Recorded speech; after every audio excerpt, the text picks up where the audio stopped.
Imam menurut Melkisedek itu apa maksudnya? Keimamatan Yesus Kristus di dunia ini.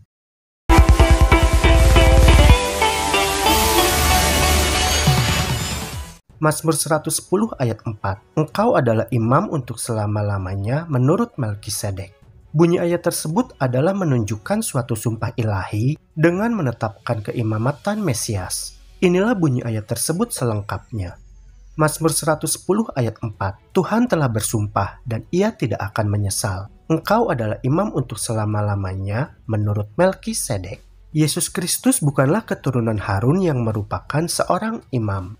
Seperti Melkisedek, hak untuk keimamatan Yesus adalah datang melalui pengangkatan ilahi. Dan pengangkatan keimamatan Yesus itu memiliki dua fase, yaitu fase ketika Yesus hidup di dunia ini dan fase setelah Yesus kembali ke surga. Fase keimamatan setelah Yesus kembali naik ke surga sudah dijelaskan di channel ini. Dan link videonya terdapat di halaman deskripsi video ini. Pengantaraan atau keimamatan Kristus di dunia dapat terlihat dari peran imamnya di mezbah bakaran yang melambangkan pelayanan Yesus di dunia ini. Yesus memenuhi syarat dengan sempurna untuk jabatan imam, sebab Yesus juga adalah benar-benar manusia. Yesus sebagai manusia ditetapkan dan dipanggil oleh Allah untuk bertindak dalam hubungannya dengan Allah, yaitu dengan tugas istimewa untuk mempersembahkan persembahan dan korban karena dosa.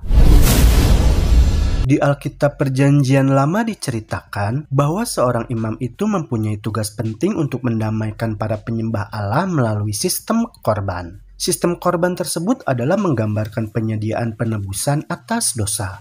Dengan demikian, maka pengorbanan yang berkelanjutan yang dilakukan di mezbah korban bakaran tersebut adalah melambangkan persediaan perdamaian secara terus-menerus. Dalam Alkitab Perjanjian Baru mengatakan bahwa sesungguhnya pengorbanan-pengorbanan atau korban darah hewan yang dilakukan dalam Perjanjian Lama itu tidaklah cukup. Maksudnya persembahan korban darah hewan yang selama ini dilakukan tersebut tidak dapat menyempurnakan orang yang mempersembahkannya dalam hal untuk menghapuskan dosa atau menghasilkan hati nurani yang bersih. Karena persembahan hewan korban itu harus dilakukan berulang-ulang atau terus-menerus selama orang tersebut hidup dan membutuhkan penghapusan dosa. Lagi pula, korban-korban persembahan darah hewan itu hanyalah merupakan bayangan dari hal-hal baik yang akan datang.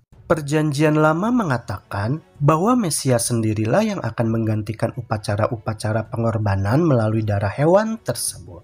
Pengorbanan-pengorbanan ini kemudian ditunjukkan oleh semua penderitaan yang dialami oleh Yesus Kristus untuk orang lain.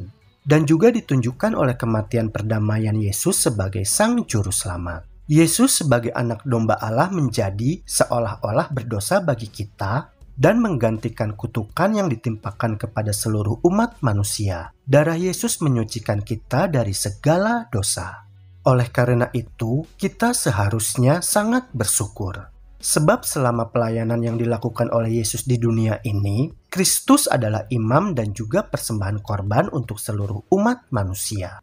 Kematian Yesus Kristus di kayu salib adalah bagian dari pekerjaan keimamatannya. Yesus rela melakukan semuanya itu adalah untuk kepentingan semua umat manusia. Dan bagi kita yang percaya serta telah menerima Dia, maka sudah selayaknya kita menghargai pengorbanan Yesus Kristus yang sangat mulia itu bagi kita masing-masing, yaitu dengan cara menuruti akan kehendaknya dalam kehidupan kita.